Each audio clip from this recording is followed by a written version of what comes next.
ouvrir cette table ronde, je vais d'abord me tourner vers vous, Madame Derville. Vous êtes vice-présidente de région. Est-ce que ce que nous avons entendu, est-ce que ce qui a été présenté reflète l'action que vous conduisez en région Nouvelle-Aquitaine? Concrètement, comment est-ce que vous abordez les choses sur votre territoire? Oui, alors bonjour. Effectivement, merci pour cette présentation qui reflète totalement ce que nous portons, ce que nous vivons en région. À la fois les axes positifs, mais aussi, et il ne faut pas se cacher derrière notre petit doigt, les axes d'amélioration. Moi, je vous rejoins, madame, en introduction. Vous évoquiez ces chiffres sur les fameux tendre vers l'égalité, 30%, 40%. Bon, on n'est pas encore aux 50%, on le voit. Mais très concrètement, effectivement, depuis plusieurs années, les régions ont souhaité porter ce sujet avec également cette responsabilité. Vous avez évoqué notre rôle de notre leadership en matière de développement économique. Donc, cette image que nous devons renvoyer, c'est bien de donner des leçons, entre guillemets, aux entreprises, mais déjà, il faut se l'appliquer à soi-même en tant qu'entreprise. Donc, c'est ce que nous avons souhaité faire. Et, par exemple, à la région Nouvelle-Aquitaine, que j'ai l'honneur dans laquelle j'ai l'honneur d'être vice-présidente aux côtés de ma collègue Catherine Ladune, que je salue aujourd'hui, nous avons mis en place ces dernières années un plan d'action réaliser l'égalité, qui s'articule autour de 3 axes concrets. Le premier d'entre eux, c'est évidemment celui de viser l'exemplarité, notre exemplarité de l'institution régionale. Deuxième axe, un peu plus transversal et qui va au-delà de la seule région Nouvelle-Aquitaine en tant qu'employeur, c'est travailler l'égalité par la coopération, l'innovation sur les territoires. Et enfin, renforcer l'égalité sur l'ensemble du territoire de Nouvelle-Aquitaine, avec également, dans ce volet-là, un certain nombre d'éco-sociaux conditionnalités que nous mettons en place dans le cadre de nos aides aux entreprises. Si je peux me référer peut-être uniquement au premier axe, nous, qu'est-ce qu'on fait en tant qu'institution? J'y retrouve en fait les grands piliers. Vous avez fait une présentation que vous avez articulée autour de 4 leviers. Moi, j'en aurais 5. Je dirais le premier d'entre eux, c'est la formation. Les chiffres que vous avez présentés, ils se vérifient aussi chez nous.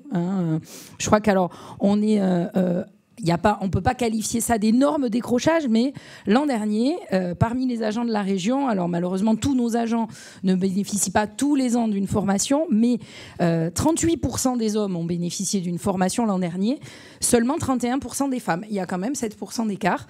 Et ces écarts vont en se réduisant. 2 ans auparavant, on était plutôt à 23-24% des femmes. Donc oui, on se satisfait de cette augmentation, mais il y a un gros travail. Et c'est aussi par ce levier-là qu'on réglera, mais j'y reviendrai un petit peu plus tard, en tout cas qu'on avancera sur ce que vous évoquiez, par exemple le fait que nous manquons de femmes encadrantes dans les lycées.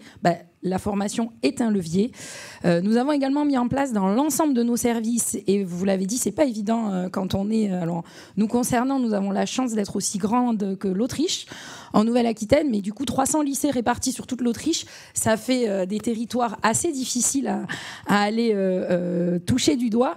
Et pour autant, on a souhaité vraiment mettre en place un réseau de référents et de référentes, lutte contre les discriminations et égalité dans l'ensemble de nos services, dans les lycées. Et c'est essentiel si on veut aussi libérer la parole, comme vous le disiez. Et ça va de pair, bien sûr, avec un dispositif d'écoute et de signalement que nous renforçons. Alors moi, je rêve de ne plus recevoir dans ma boîte mail chaque jour des alertes signalements. Malheureusement, quand on est une collectivité où il y a 9200 agents, oui, on reçoit ce genre de signalement. Alors au début, je vous avoue que quand j'ai pris mes fonctions, waouh, ça fait bizarre de lire certains signalements. On ne s'attend pas à voir ça dans sa collectivité. Mais du coup, on s'attelle aussi à régler ces choses-là. Gros enjeux de recrutement et d'égalité salariale.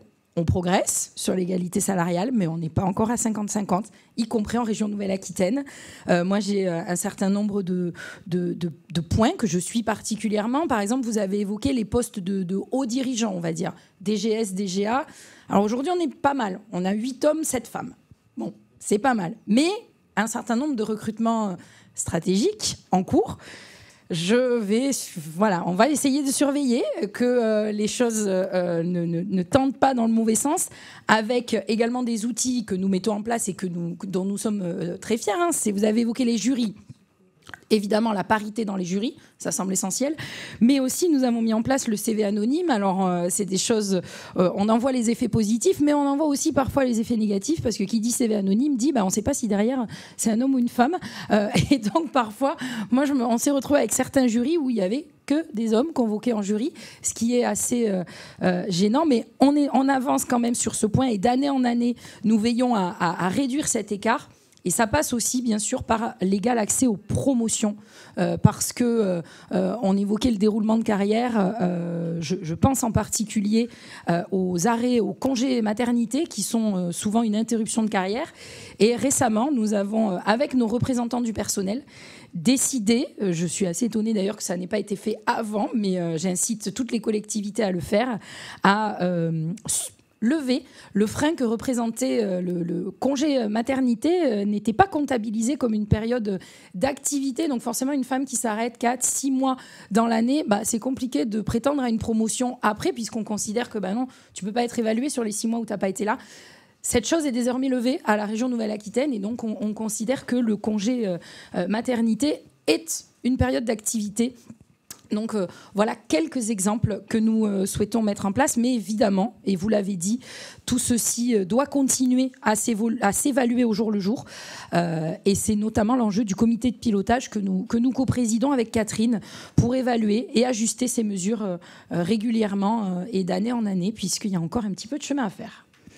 Alors merci, nous allons désormais solliciter un regard un peu extérieur. Madame Dréan, l'association Dirigeantes et Territoires œuvre activement en faveur de la parité dans le secteur public.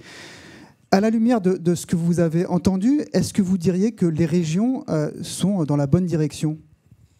Alors effectivement, on peut considérer que les régions sont dans la bonne direction. Elles sont même force motrice et on peut les citer en exemple puisqu'elles comptent parmi leur DGS plus de 39% de femmes, alors que pour l'ensemble des collectivités de plus de 40 000 habitants, on est sur 24%. Donc elles sont bien au-delà des autres statistiques. C'est également le cas pour les exécutifs, où on voit souvent des présidentes et des vice-présidentes à la tête des régions. Donc on s'interroge aussi sur la corrélation entre ces deux constats. Et sans doute qu'il y a une part d'inspiration à voir des femmes en position de leadership qui rayonnent sur l'ensemble du territoire, sur les politiques publiques, mais aussi à l'intérieur des administrations, pour permettre aux femmes d'oser aller vers des postes de direction générale ou de direction ou d'encadrement. Donc effectivement, les régions vont dans le bon sens, mais j'ai envie de vous dire qu'il faut maintenir tout le temps le pied sur l'accélérateur, puisque selon l'ONU, en fait, si on continue à ce rythme-là, l'égalité ne sera pas atteinte avant plusieurs centaines d'années.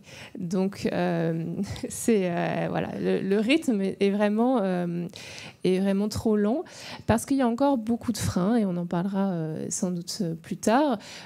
Vos statistiques le montrent un peu, sur les postes de catégorie B, seulement 11% de femmes sont en poste de catégorie B et donc en poste d'encadrement. Et c'est par là que commence l'épanouissement. C'est-à-dire qu'on a la chance dans les collectivités territoriales de pouvoir faire de la carrière un vecteur d'épanouissement et un vecteur d'émancipation.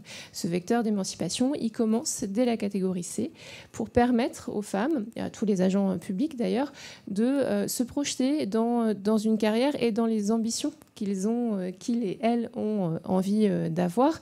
Et donc, à Dirigeantes et Territoires, bien sûr, on regarde les éléments sur les postes de direction et direction générale pour pouvoir inspirer les femmes qui ont envie d'aller sur des postes à responsabilité, mais on les regarde aussi sur des catégories B, parce qu'on estime que cette ouverture-là est nécessaire pour faire progresser l'ensemble de la fonction publique.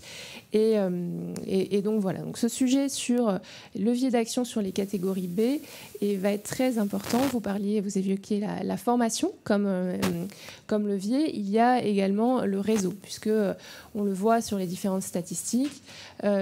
Beaucoup de femmes sont issues, accèdent aux très hautes formations sur les postes d'administrateurs, mais très peu finalement accèdent aux plus hautes fonctions. Donc il y a encore des freins, malgré les diplômes, malgré les formations, à accéder sur les hautes et très hautes fonctions. Ces freins, ils peuvent être levés. En complémentarité de la formation, il y a le réseau, l'entraide et la sororité. Ce sont des éléments très forts chez Dirigeantes et Territoires qui permettent, et on l'a vu depuis que l'association existe, de faire progresser les femmes, de les faire oser aller vers plus de responsabilités. Merci. Alors justement, on parle réseau. Madame Saman, vous êtes fondatrice et présidente du réseau européen Women in Leadership, qui rassemble 300 femmes qui occupent des postes de haut niveau. Est-ce que vous pouvez nous en parler de ce réseau et en fait ce qui a justement conduit à le créer il y a à peu près 13 ans? Alors, une quinzaine d'années, ça s'appelle The European Network for Women in Leadership. Ce sont 300 femmes à travers l'Europe. Et moi, je suis un peu l'intrus dans le dessin, là, chercher l'intrus, parce que je ne suis pas du tout dans la fonction publique. J'ai fait une carrière dans les grandes entreprises internationales avant de monter mon cabinet d'avocat, spécialisé avec Paris-Bruxelles. Mais il se trouve que j'ai une première période très militante et que c'est la conjonction de ces deux périodes qui m'ont fait dire qu'il fallait faire quelque chose. Alors, il y a un autre phénomène, je pense qu'il est aussi très important, il est aussi très vrai, parce que moi, ce qui me frappe quand même là, c'est qu'il y a beaucoup de femmes, mais la question d'égalité, visiblement, c'est quand même qu'une question de femmes. Hein, donc, il y a un tout petit sujet. Oui. Ils sont planqués derrière. Et je vais vous raconter quelques anecdotes. Hein. D'abord, ma première... il se trouve que quand je monte le réseau, je suis à l'époque... Je dirige les équipes juridiques et affaires publiques de Microsoft au niveau Europe, Moyen-Orient, Afrique. Et puis j'ai une deuxième caractéristique. Je suis la mère de 2 garçons et j'attends une petite fille. Et donc, tant que j'avais 2 garçons... Finalement, j'avais mis un peu de côté mon militantisme en me disant tout ça j'ai autre chose à faire, je passe le relais. L'important, c'est que je montre que ça puisse exister et donc de donner envie à d'autres femmes. Je m'occupe de rien. Et puis, c'est la même période où j'ai commencé à être invitée, donc je vous le signale, ça existe, hein, dans ces clubs for men but for lunch. Donc, en traduction, c'est pour les hommes sauf pour le déjeuner. Vous devez être parti à 15h ou 16h parce que c'est là où les garçons se retrouvent quand ils sont dans des postes à responsabilité, avocats d'affaires, banquiers d'affaires, chefs d'entreprise. Et c'est là que le type qui vous prend le poste, en fait, il a été promu. Parce que la question, c'est pas tant qui vous connaissez, ce que vous savez faire, c'est qui vous connaît et qui vous repère. Donc ça a été une espèce de déclencheur. Et quand mon patron me dit ouais, il y a du budget et puis l'entreprise voudrait faire quelque chose sur les femmes, est-ce que tu as des idées? Je dis donne-moi l'argent, je vais trouver les idées. Et du coup, ça m'a fait réfléchir sur ce qu'il fallait faire et effectivement, comment je pouvais aider, qui vous correspond un petit peu. Alors, moi, je me suis focalisée sur la problématique des femmes en situation de leadership, non pas parce que je pense que les autres n'existent pas, tout simplement parce que je pense que, je ne suis pas la seule d'ailleurs, qu'il faut occuper tous les créneaux et que j'étais mieux positionnée sur ce créneau-là. Ça n'empêche pas des solidarités avec d'autres organisations qui permettent de faire avancer l'ensemble des débats.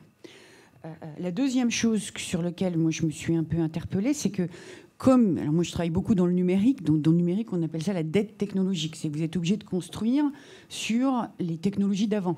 Et du coup, souvent ceux qui ont été moins équipés que vous sont meilleurs que vous parce qu'ils peuvent prendre les technologies d'après. Et ben nous, on a une dette de genre. C'est-à-dire que, comme il y a beaucoup d'hommes, le fait de pouvoir avancer dans l'égalité est problématisé parce que ce sont les hommes qui décident. Et je vous raconte une deuxième anecdote, je vous raconte un peu ma vie. Hein. Mais quand je suis très rapidement dirigeante dans les boîtes et puis dirigeante de ma propre boîte, et je me rends compte que j'ai exactement le même défaut que les hommes. Pourquoi ils promeuvent des hommes? Parce qu'ils se projettent dans ce qui leur ressemble. Et forcément, un garçon, ça ressemble plus à un garçon qu'une fille, ça ressemble à une fille. Et moi, je me suis rendu compte que je n'embauchais que des filles. Et j'ai fait un quota homme. Parce que sinon, c'était pas bon non plus, quoi. Donc, mais je le faisais pas volontairement. C'est que quand je cherchais quelqu'un pour occuper un poste, pour succéder, pour être promu, par définition, j'allais chercher un autre moi, en fait. Ce qui est une grave erreur, parce que en plus, c'est très anti-diversité, cette affaire. Donc, il faut en prendre conscience pour pouvoir le régler. C'est vrai dans les deux sens. Et comme on a une dette de genre en faveur des garçons, forcément, c'est un peu long. D'où la nécessité d'avoir ces politiques proactives pour dire, il y a un problème, il faut le gérer et il faut trouver des solutions. Alors, je voudrais aussi faire un tout petit avertissement, parce que je me le suis pris dans la figure et ça m'a beaucoup marqué à l'époque. C'est toutes les femmes, comme tous les hommes, ne veulent pas devenir président de la République ou PDG. Il faut leur foutre la paix, d'ailleurs. C'est la réussite d'une vie, c'est un élément très personnel. Donc l'ambition professionnelle et sociale, c'est un choix personnel. La dette qu'on a aujourd'hui, c'est que beaucoup de femmes vont considérer que ça n'est pas pour elles. C'est ça qu'il faut travailler. Mais pour celles qui n'ont pas envie, et pour les garçons d'ailleurs qui n'ont pas envie, vous pouvez trouver votre épanouissement ailleurs. Et c'est d'ailleurs ça qui fait l'équilibre d'une société. Donc c'est un élément très important. Mais revenons à notre sujet. Pour les filles qui veulent, c'est quoi les deux obstacles premiers ? Le premier obstacle, c'est la charge familiale. Et tant qu'on n'aura pas réglé ça, on y reviendra peut-être encore après, c'est la charge familiale. Le deuxième sujet, c'est les stéréotypes. Et c'est les stéréotypes dans les têtes des garçons et dans les têtes des filles. Et le stéréotype le plus grave, alors je fais très attention à ce que je dis, parce qu'on m'a fait remarquer que je collais encore la responsabilité chez les filles, mais quand même, si mon collègue, mon patron pense que je suis nulle, c'est un problème, mais bon, je peux le surmonter. Si je pense que je suis nulle, je ne le surmonterai pas. Donc on a quand même une problématique de stéréotypes dans les têtes des filles, et la très mauvaise nouvelle de la période, parce que vous faites des trucs super, mais on commence à être à compte courant.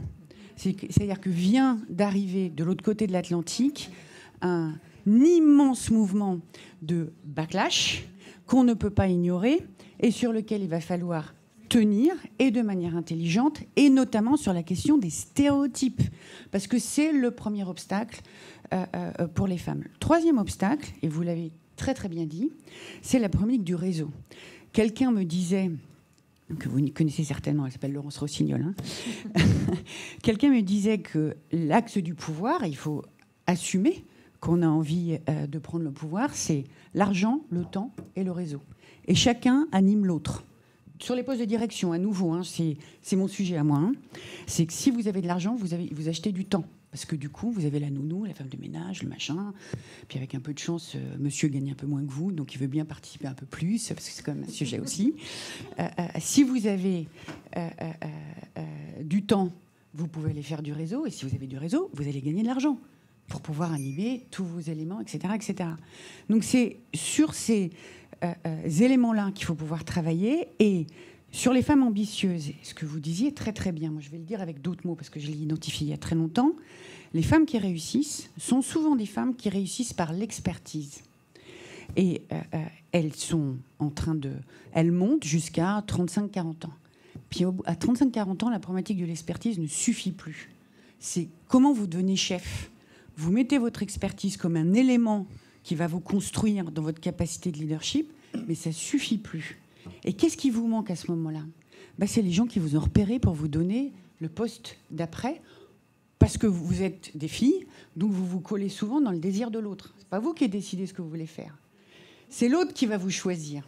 Et donc on est dans cette espèce de cercle vicieux qui est que le réseau et la communication sur soi-même est quelque chose qu'il faut faire. Alors, je vais me corriger tout de suite parce que j'ai horreur des bullshitters et de ceux qui ne font que de la com, mais 5, 10, 15 ou 20% de votre activité professionnelle à faire savoir votre savoir-faire n'est pas du temps perdu, parce que ça vous permet d'accéder à un moment de pouvoir où vous pouvez aller encore plus faire votre savoir-faire et encore plus faire ce que vous avez envie de faire. C'est une des raisons pour laquelle on a fait ce réseau, c'est pour dire, bon, vous voulez pas, les femmes ne font pas de réseau parce que entre la maison et le boulot, il n'y a pas beaucoup de temps.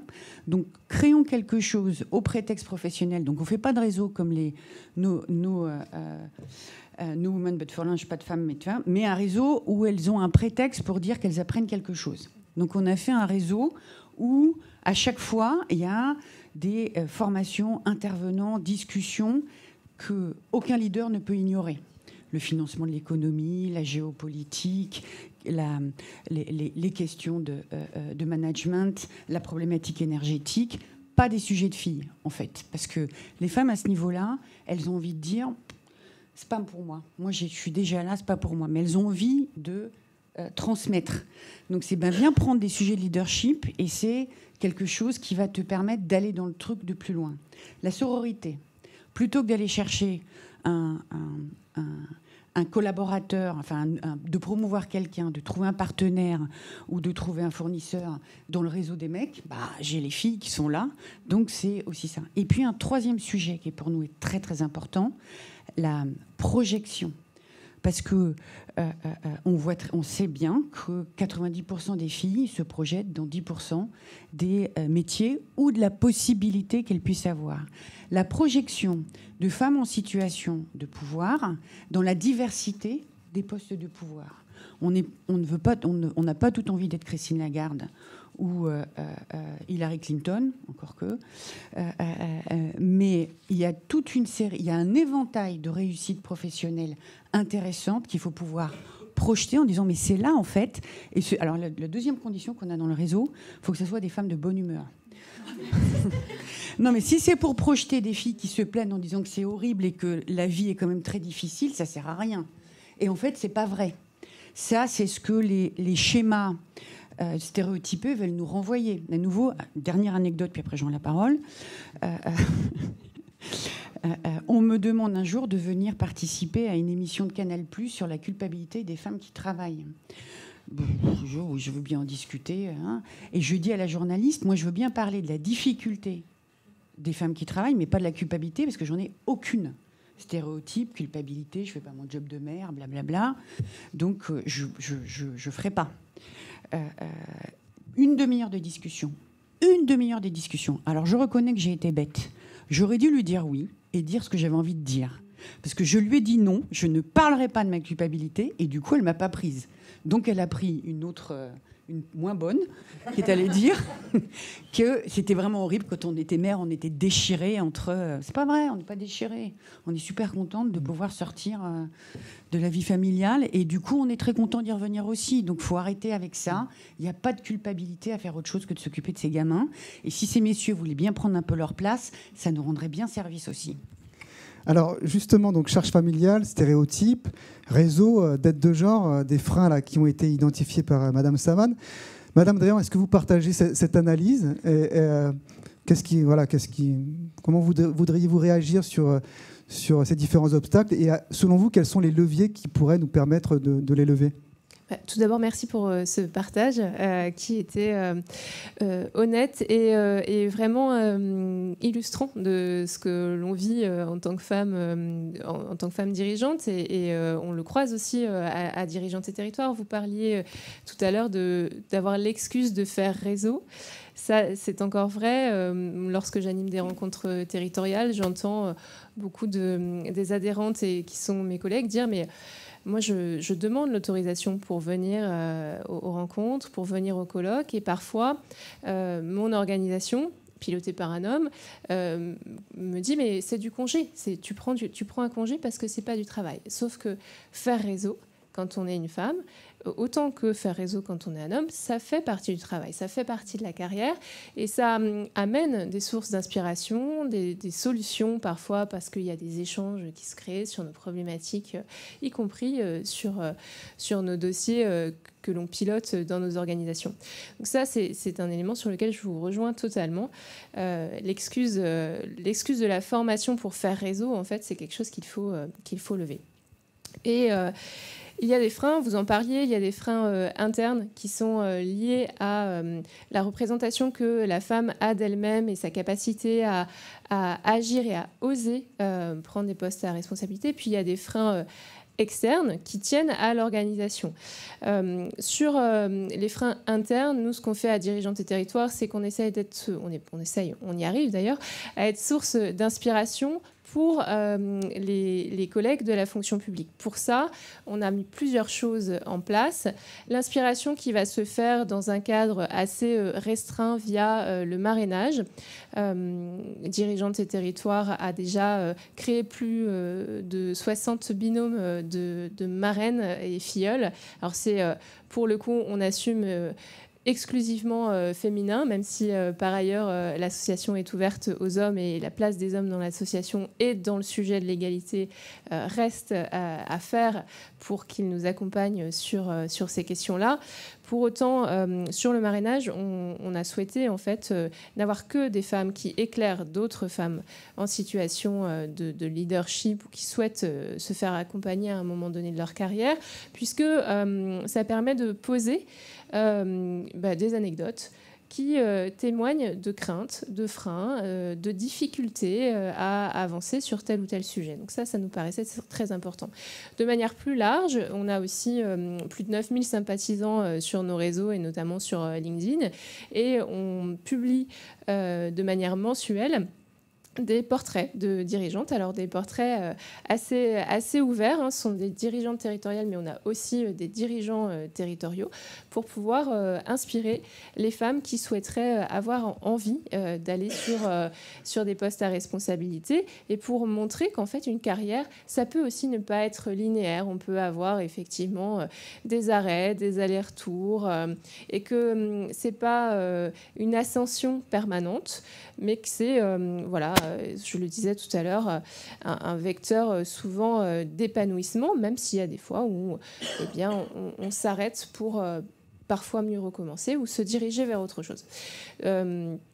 Donc voilà, et je salue mes collègues de Dirigeantes et Territoires qui sont dans la salle et qui portent ces sujets, des portraits pour inspirer.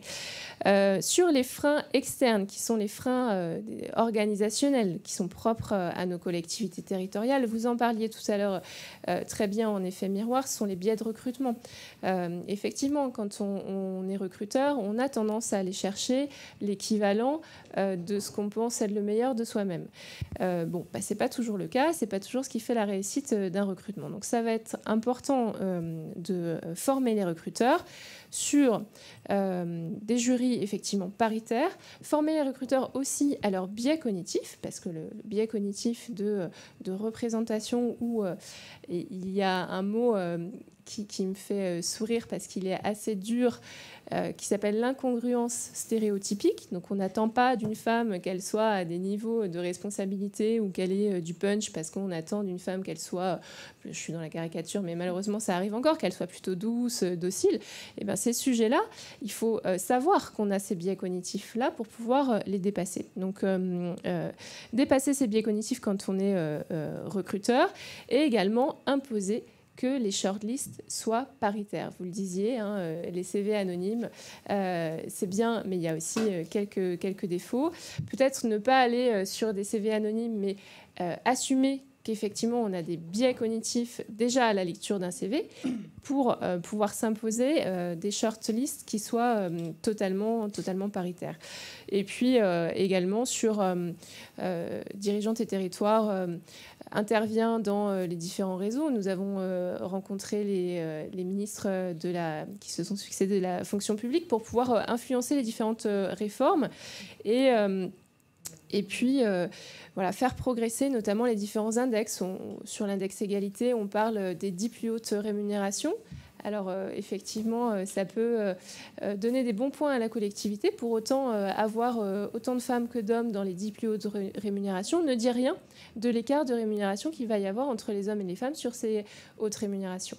Donc on a encore du travail et voilà. Donc, et finalement, ce que je disais, l'importance de Dirigeantes et Territoires, son sujet principal, c'est effectivement viser la parité par le réseau, par la sororité, par du pragmatisme aussi, parce qu'on sait bien qu'il nous faut des actions concrètes pour pouvoir pousser les femmes qui ont envie d'y aller vers du leadership.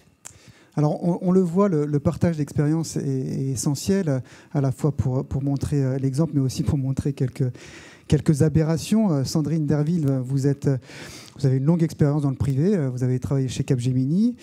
Aujourd'hui, vous êtes vice-présidente de la région Nouvelle-Aquitaine en charge des finances et de l'administration. C'est un poste assez stratégique, souvent perçu justement comme plutôt masculin. Comment est-ce que vous avez mesuré immédiatement justement la portée de cette nomination?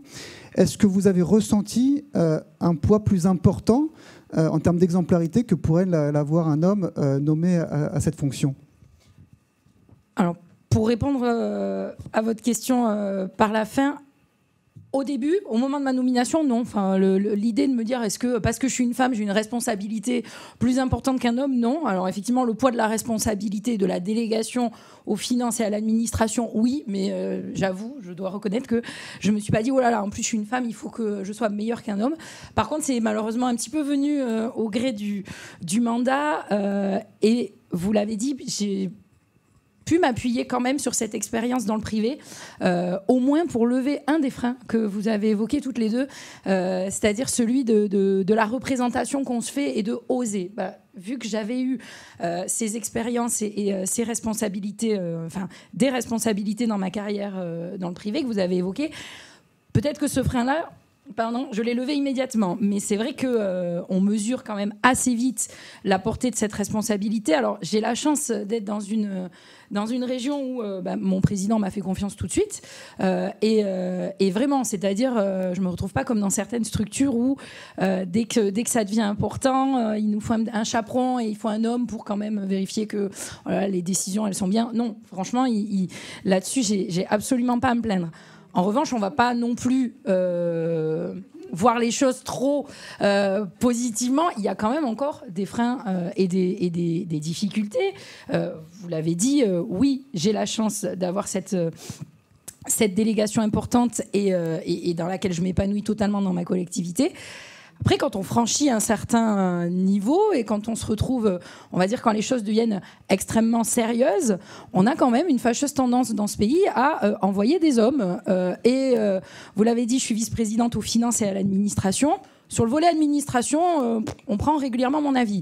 Sur le volet finances, quand ça devient très très sérieux, quand il s'agit d'aller discuter à Bercy avec des ministres, ou tout de suite on appelle un mec, parce que quand même, ou alors allez, on fait des binômes. On fait des binômes parce que quand même sur la photo, c'est bien qu'il y ait des femmes, donc on met un binôme homme-femme.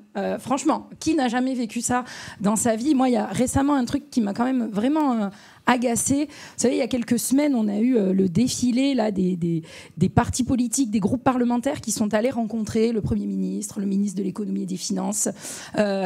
Franchement, je crois que je peux compter les femmes sur les doigts d'une main qui se sont rendues à ce rendez-vous. On a systématiquement envoyé des hommes, des présidents de groupe hommes, des présidents, des élus hommes. Je me suis posé la question, mais franchement, il n'y a pas de femmes dans la commission des finances à l'Assemblée nationale, il n'y a pas de femmes à la commission des finances au Sénat. Vous en avez cité certaines, bien sûr qu'il y en a, et sincèrement, moi, je trouve ça choquant. Donc ouais, il y a quand même encore du boulot à faire, même si, honnêtement, je ne me plains pas et je préfère vivre aujourd'hui en 2025 qu'à l'époque où ma mère ou ma grand-mère ont vécu, évidemment. Mais il y a encore beaucoup de choses à faire et c'est aussi pour ça que j'essaie de me battre au quotidien. Vous évoquiez, ça m'a fait sourire, je me rappelle plus le terme que vous avez employé sur le réseau et voilà, ça s'arrête à 16h parce qu'à 16h il faut que les femmes rentrent à la maison.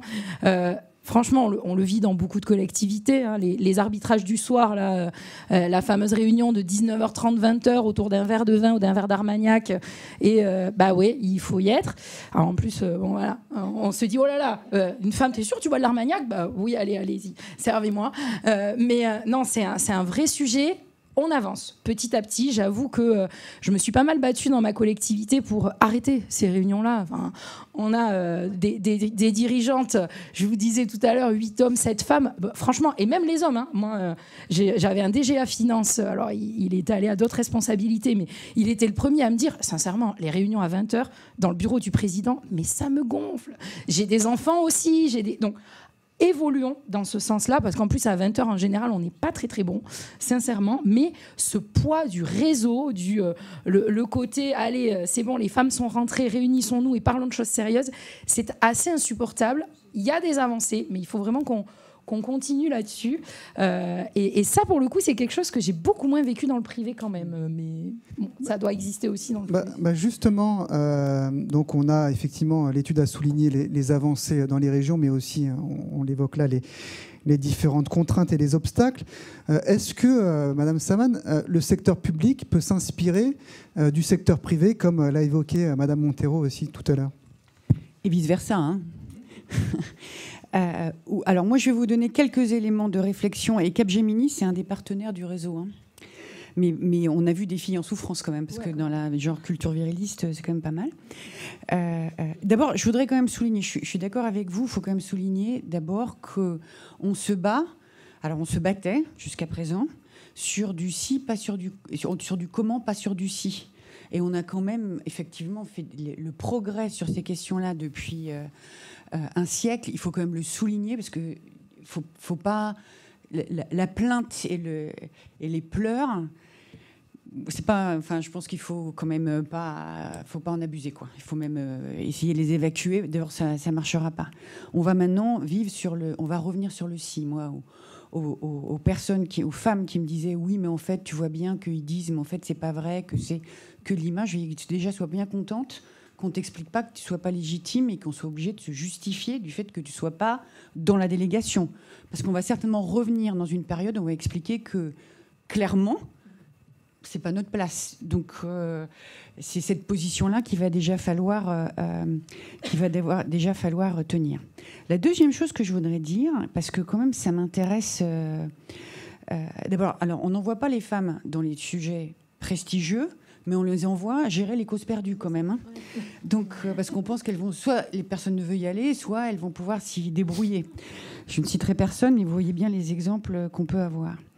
Mais on a, alors c'est moi qui le dis, alors pourtant je suis chef d'entreprise avec, mais quand même, cette question-là, c'est comme un jeu de Mikado. C'est-à-dire qu'à chaque fois qu'on bouge une aiguille, il faut avoir pensé faut revoir la stratégie du jeu. Donc là, tout ce que vous dites, c'est que vous vous situez dans un monde dans lequel il y a des partages de tâches très genrés et où les femmes arrivent un peu en imposteur pour prendre la place de la même manière que celle qui existait auparavant. La problématique des femmes dans les conquêtes de pouvoir, dans les postes de direction, c'est aussi une problématique de gouvernance des structures et de réfléchir différemment à la manière dont on s'organise pour pouvoir travailler. Et là, alors, je ne suis pas en train de dire que... moi, je ne suis pas une fanatique des 35 heures. Hein. Si vous me parlez équilibre vie professionnelle, vie privée, dans mon monde à moi, ce n'est pas le sujet, parce qu'on a l'argent. Donc, je ne cherche pas à dire que ce n'est pas le sujet des autres, mais pour les femmes qui arrivent à un certain niveau, eh ben non, il n'y a pas de... On ne va pas chercher les enfants à 16 heures, ou alors on va chercher les enfants à 16 heures parce qu'on peut emmener son ordinateur pour continuer à travailler jusqu'à minuit. Moi, j'avais des collaboratrices, c'est ce que je disais, mais ne cherche pas d'excuses pour aller t'occuper de la réunion, de la visite médicale de ton gamin. Je m'en fiche complètement. Tu peux même aller chez le coiffeur si tu veux. Par contre, tu vas travailler pendant la sieste des mômes. Parce que moi, ce que je veux, c'est le résultat. Mais ce n'est pas pour tout le monde. Il faut accepter qu'on soit dans un monde de diverses sur les tâches et le travail. Quand j'ai discuté avec Jérémy sur la proposition, je dis, mais moi, les accompagnements à la cantine, ce n'est pas mon sujet. Je n'ai rien à dire là-dessus. Je ne sais pas quoi dire. Donc, mais dans mon monde à moi, la problématique du partage de l'équilibre vie privée et vie professionnelle se pose de manière complètement différente parce qu'on a la chance de pouvoir travailler différemment et que le numérique a quand même amené une certaine souplesse dont il faut se méfier. Hein, le fait de pouvoir travailler à la maison n'est pas le droit d'aller faire la machine et de faire les courses. Et je lui disais aussi, hein, si vous avez des politiques d'accompagnement de la parentalité au moment des congés maternité, congés paternité, maladie des enfants. La maladie des enfants, c'est quand même un tueur. Hein. Vous demandez des certificats médicaux pour que monsieur n'aille pas faire son trel ou son jeu de cartes, parce que les congés paternité, regardez comment ils sont occupés en vrai, hein, dans le pourcentage. Hein, c'est quand même pas génial. Donc je pense qu'il faut le dire. C'est très compliqué dans nos sociétés parce que ça vient poser un jugement de valeur sur la vie privée. Mais un des éléments essentiels de l'inégalité, c'est bien la problématique de la charge familiale qu'il faut savoir partager, il faut le dire, et il faut culpabiliser les hommes, à défaut de les convaincre. 2 choses que je voulais dire, par contre, que je voudrais rajouter là-dessus. Je pense qu'une des problématiques alors, il faut changer les critères. Il faut vraiment changer les critères. Je vais vous donner un exemple. Moi, je travaille beaucoup sur l'intelligence artificielle. Quand je m'occupe pas des femmes, en général, je m'occupe de numérique beaucoup et d'autres sujets aussi sympathiques que la transition énergétique, etc., etc. Et on m'avait posé la question sur est-ce qu'il ne faut pas contraindre l'intelligence artificielle, notamment dans les processus de recrutement. Alors, j'ai arrêté de contraindre partout parce qu'on ne va pas s'en sortir, mais par contre, on peut identifier les problèmes.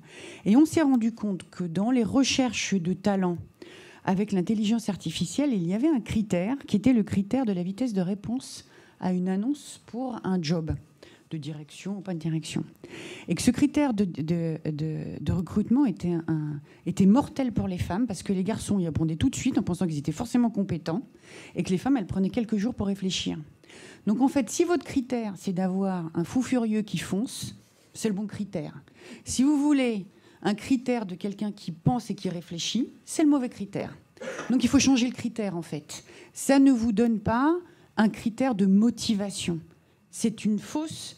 Et il y en a plein des comme ça. C'est pas grave. Tout le monde fait des erreurs. Il faut savoir les ajuster. La deuxième chose sur le public qui m'a frappée, parce qu'on avait fait... Notamment, le Trésor avait à un moment donné essayé de promouvoir des femmes en son sein. Elle nous a fait un partenariat avec mon réseau.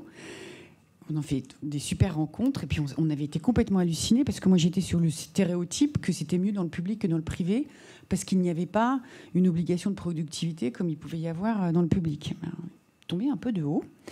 Alors, je vous confirme, la réunion de 20h, pas forcément avec l'Armagnac au Trésor, c'est pas vraiment le genre, mais c'est celui qui reste et finalement, on se connaît parce qu'à nouveau, vous faites la promotion de celui que vous connaissez. Et l'autre élément mortel dans les promotions, c'est la psychorigidité du processus d'évolution et de promotion à l'intérieur de la fonction publique. Qui, c'est pas le cas des élus, mais qui va avoir, c'est le côté du concours, et à tel moment de votre carrière, vous devez être à tel endroit. Sinon, vous avez raté la marche, et vous n'avez que le droit de rester là où vous êtes. C'est un vrai problème. Et le Trésor nous expliquait que si à 40 ans, vous n'étiez pas chef de bureau, vous n'avez pas de carrière au Trésor. Et ça, c'est mortel pour les femmes. De la même manière, vous parlez de formation. Pourquoi les femmes, elles font moins de formation ? Parce que si la formation et les critères de promotion se font entre 28 et 35 ans, allez au mieux entre 28 et 40 ans. Je ne vous fais pas un dessin. C'est l'horreur. Si on n'a pas arrivé d'ici là, alors soyons pragmatiques, si on n'arrive pas d'ici là à changer la charge familiale, c'est juste un tueur.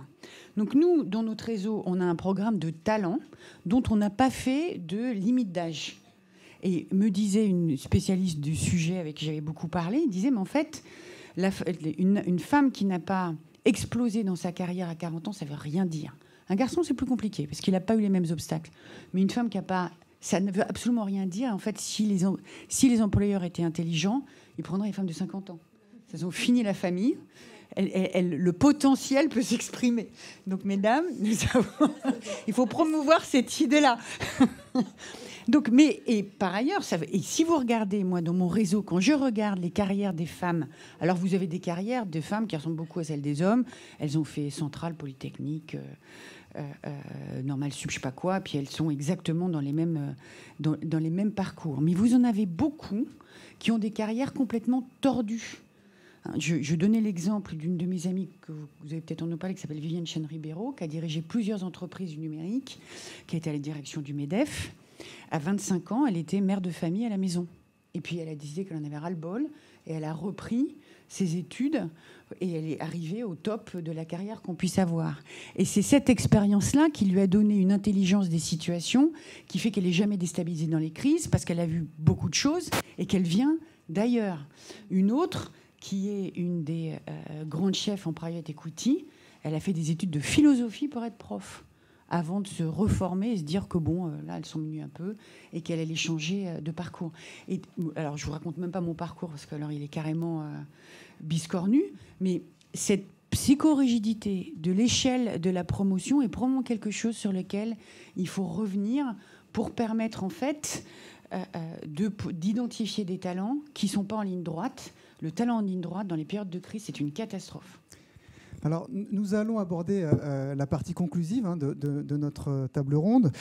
Donc, on va essayer de partir sur 3 questions et puis des réponses un peu plus courtes. Madame Dréan, votre association défend l'idée de parité, non pas seulement par le principe d'égalité, mais aussi sur le levier de performance dans l'organisation. Est-ce que ça a été un outil efficace? Est-ce que c'est un outil efficace justement pour promouvoir l'égalité professionnelle? J'espère, en tout cas, j'en suis convaincue. Pardon. Mais si c'était vraiment un outil ultra efficace, le levier de la performance, je pense qu'on serait déjà arrivé à l'égalité partout dans les organisations et notamment dans les organisations privées. Donc oui, c'est un outil. L'égalité est un levier de performance, est un outil efficace au service de nos organisations et notamment des politiques publiques, mais ça n'est pas un argument pour promouvoir l'égalité. Et je vais revenir sur vos propos introductifs sur lesquels je serai un peu plus nuancée quand vous dites que Dirigeantes et Territoires pousse les femmes à finalement prendre les mêmes places que les hommes en essayant presque de s'excuser, enfin poussant les femmes à ne pas s'excuser de prendre la place des hommes. En fait, c'est pas notre sujet. Nous, notre sujet, c'est de dire aux femmes allez-y, prenez des responsabilités là où on ne vous attend pas, mais prenez-les comme vous avez envie de les prendre. C'est-à-dire que, effectivement, le sujet de la parité et de l'égalité, c'est avant tout un sujet d'émancipation des stéréotypes. C'est un sujet universel, puisque quand on s'émancipe des stéréotypes et voilà, qui nous sont imposés par la société, ça profite aussi aux hommes. Vous en parliez tout à l'heure, la réunion à 20h, le DGA Finance, il n'y en était pas ravi non plus parce qu'il était également papa. Donc l'égalité, c'est un sujet universel, un sujet d'émancipation, et c'est bien là ce qu'on dit aux femmes, allez-y. Allez-y comme vous êtes. Et c'est ça qui participe à la performance. C'est pas le fait de mettre... si on met 10 femmes et 10 hommes dans la même pièce, mais que les femmes ont imité les hommes pour arriver à ces postes de direction et qu'elles utilisent les mêmes méthodes, finalement, il y aura les mêmes biais dans la décision. Ce qui est important, et je pense que c'est d'autant plus vrai quand on façonne et qu'on exécute ensuite les politiques publiques, donc ça vaut pour les organes de direction des collectivités et puis pour les exécutifs, c'est de pouvoir lisser la décision, puisqu'elle s'adresse au plus grand nombre. Donc, pour lisser cette décision, il faut confronter les biais cognitifs. Il faut discuter, frotter la décision pour voir le nombre de risques auxquels elle s'expose et aussi le nombre de sujets auxquels elle ne va pas répondre. Alors, ça fait ça fait pas vraiment parisien, mais j'ai pris le métro, comme je le prends pas souvent, pour venir vous rejoindre, et je lisais en même temps le sujet des budgets genrés. Alors effectivement, le budget genré, ça va venir noter la performance d'une organisation sur le sujet du genre, mais ça ne fait pas tout. Moi, j'aimerais bien, quand on parle des budgets genrés, effectivement, qu'on dise combien on investit dans la politique de l'égalité, dans nos politiques publiques, dans nos lignes directrices de gestion, etc. Mais disons aussi combien ça nous rapporte ou combien ça ne va pas nous coûter. Puisque aujourd'hui, quand il s'agit de rendre accessible une station de métro, et on en est loin, ce sont des millions d'euros de travaux. Alors que si au moment de la décision, au moment de la conception, alors là, on revient plusieurs années en arrière et voilà, le progrès est celui-là. Mais si au moment de la prise de décision et de la conception des stations de métro, il y avait eu une diversité de décideurs, et il n'y aurait pas des sujets d'accessibilité, accessibilité poussette, vélo, etc. C'est le cas dans tout l'espace public. On le voit, l'espace public a été dessiné par des hommes et pour des hommes. Aujourd'hui, on vient dégenrer l'espace public. Bon, ça va coûter. Mais disons aussi combien ça ne va pas coûter de refaire les mêmes erreurs dans les années à venir. Voilà. Alors justement, cette notion de performance a souvent été un critère de sélection qui dans les faits, vous l'indiquiez, Madame Saban, tout à l'heure, a souvent favorisé les hommes. Est-ce que cette notion a évolué? Comment vous la verriez justement évoluer au sein du secteur privé, mais aussi du secteur public? Alors, moi, je suis pas timide par rapport aux critères de performance. À un moment donné, il faut avancer, puis il faut réussir. Hein. Donc, on a le droit de se tromper, on a le droit de refaire. On n'est pas obligé de maltraiter les gens, bien au contraire. Mais c'est quand même quelque chose sur lequel il faut aller. Je voudrais juste revenir sur ce que vous dites. Quand vous dites un espace public genré, en fait, vous êtes vous-même genré, si je peux me permettre, puisque c'est l'espace public qui... S'il y avait eu des femmes, on aurait pensé aux poussettes. C'est un peu... Non, mais alors, ça m'a un peu... Et on aurait pensé, s'il y avait eu des personnes en situation de handicap, on aurait pensé au fauteuil et à l'accessibilité. Voilà. Ouais. Là, c'est le sujet du genre qu'on aborde, donc effectivement, je me suis permis ce sujet-là. Non, mais la diversité des parcours y compris, on peut avoir des... Pardon, parce que je vais me corriger sur tout ce que j'ai dit jusqu'auparavant. Je pense que les hommes sont un peu plus court. Je pense que les hommes sont des partenaires et pas des adversaires. Donc, mais les hommes peuvent penser aux poussettes parce qu'il faut leur proposer d'aller pousser la poussette aussi. Hein. Donc oui, donc le critère de performance, il est extrêmement... là aussi, il est assez large. Tout va dépendre de... Vous devez fixer votre objectif.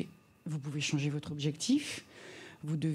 Il n'y a pas une seule manière de faire les choses. Vous n'êtes pas obligé d'être au bureau de 7h du matin jusqu'à 21h. D'ailleurs, si je peux me permettre, un bon manager va obliger ses collaborateurs à partir en vacances, aller faire du sport et visiter les musées. C'est le meilleur moyen pour avoir un cerveau au maximum, c'est-à-dire qu'il prend un peu de repos, quoi. Et là, d'une manière totalement intéressée. Hein, moi, je pense qu'un collaborateur qui fait que bosser, c'est un mauvais collaborateur. Bon, ça ne veut pas dire qu'il ne faut pas qu'il bosse, mais quand même. Donc oui, cette notion. Et puis, c'est l'objectif que vous définissez. Et entre le public et le privé, on n'a pas les mêmes objectifs, donc ce n'est pas les mêmes critères qu'il faut prendre en considération sur la manière dont on doit travailler. Donc, on n'est pas dans la performance à la Zuckerberg post-élection Trump, qui n'est d'ailleurs pas du tout ce qu'il disait juste avant, quoi. J'ai fait ma muscu et puis on va être super agressif. C'est pas non plus... Moi, j'ai été moyennement choquée par ces propos parce que c'est pas non plus un monde de bisounours dans lequel ce qui est le plus important, c'est que quand même on se sent épanoui, parce que c'est pas non plus l'objectif de l'entité publique ou privée collective. C'est bien de faire avancer le dossier, le service que vous devez à vos administrés et nous, ce qu'on doit à nos clients, etc. Mais de toute façon, un bon management, c'est un management avec des gens qui n'arrivent pas au bureau avec mal au ventre. Qui soient des hommes ou des femmes. Alors, justement, on va commencer à introduire la prochaine table ronde, Sandrine Derville. Pour vous, finalement, les prochaines étapes, les nouveaux défis, quels sont-ils pour les régions ? La table ronde suivante l'abordera, mais peut-être ouvrir ce débat. Je pense qu'on en a déjà planté quelques-uns de défis là, dans le débat qu'on a eu, mais effectivement, là, à l'avenir, et parce que rien n'est acquis, vous l'avez dit, ce qui se passe outre-Atlantique, mais même ailleurs, hein, un petit peu partout dans le monde, nous montre que malheureusement, les acquis d'hier ne sont pas forcément une évidence et ils peuvent être remis en question. Hein. On voit ce qui se passe sur l'IVG aux États-Unis et dans d'autres pays. Donc je pense qu'il faut que les prochaines étapes, elles soient bien sûr ambitieuses, toujours aller plus loin, mais elles sont évidemment indispensables. On a beaucoup parlé des stéréotypes qu'il faut complètement déconstruire.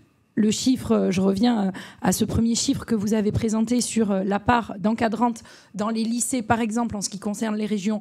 Pour moi, ça, c'est vraiment un sujet sur lequel on doit progresser, comme l'égalité salariale. Quand je me suis penchée sur les écarts de salaire, et vous avez raison, les index professionnels, ok, c'est très bien de se dire que sur les 10 plus hautes rémunérations, il y a autant de femmes que d'hommes. D'accord. Mais peut-être qu'il y a 5 femmes en position 5 à 10 et 5 hommes en position 1 à 5 et qui sont 2 fois plus payés. Donc c'est aussi ça qu'il faut qu'on regarde. Et moi, quand j'ai posé la question, mais ça vient d'où cet écart global de rémunération ?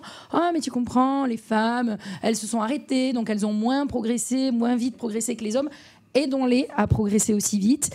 Arrêtons ces stéréotypes de genre. C'est forcément un chef cuisinier et une lingère dans un lycée. Ben non, on peut être une femme chef cuisinier, mais il nous faut aussi développer les réseaux, que des femmes qui ont fait cette démarche viennent accompagner d'autres femmes, suivre toutes les mesures qu'on a mises en place ces dernières années, je trouve que je vais parler d'une mesure, par exemple, le télétravail, qui s'est énormément développé suite à une crise qu'on a vécue il y a 4-5 ans, le Covid. On a développé le télétravail.